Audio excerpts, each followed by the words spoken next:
I would be glad to die for the Filipino.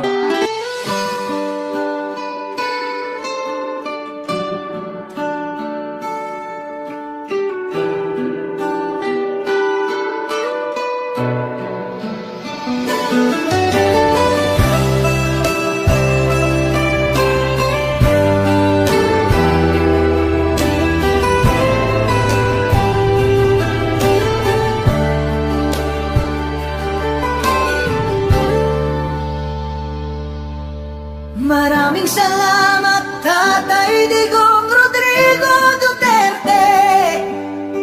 Ikaw ay isang dakila para sa aming ika'y bayani. Sa walang katapusan na pagmamahal sa ating bayan, ikaw ay aming makabagong hero. Sapagkat ipinagdatanggol mo ang mamamayang Pilipino.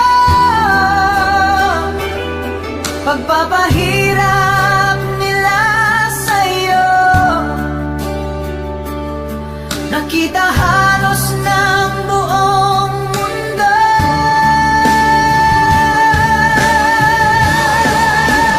Tatay Digong Rodrigo Duterte, salamat sa iyong kabutihan.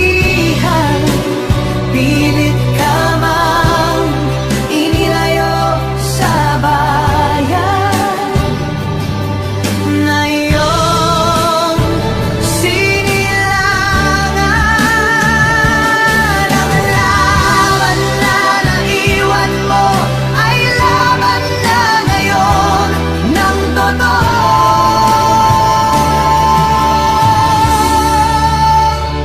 Pilipino.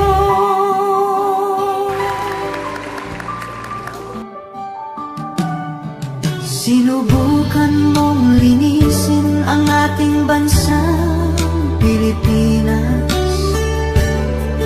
Napahina mo ang droga at talamak na korupsyon sa bansa.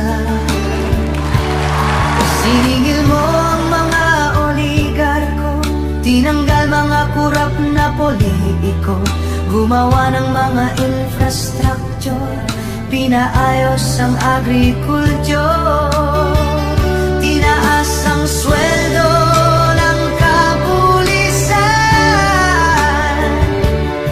pinalinis ang mga lansangan para sa kaligtasan ng mamamayan.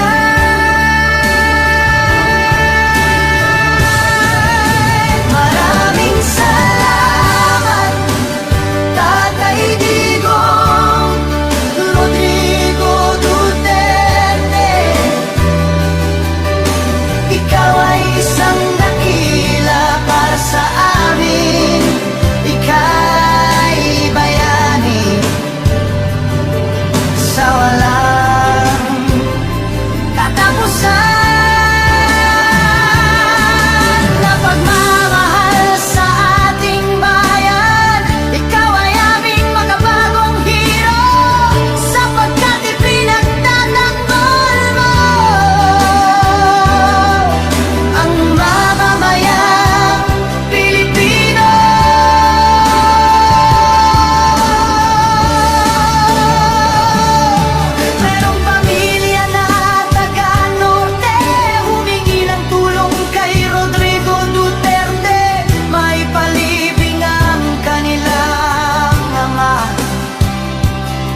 pagpapahirap at paglalagay sa'yo sa kulungan.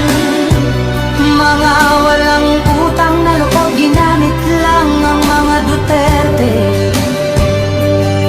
Sila pala ay mga hudas, mga taksil at walang budhi. Talamak na korupsyon at katiwalian, pagsimot sa pera ng bayan. Mga nakawan nitong pamahalaan, Duterte palagi pinagbibintangan. Kaya sa galit ng mamamayan,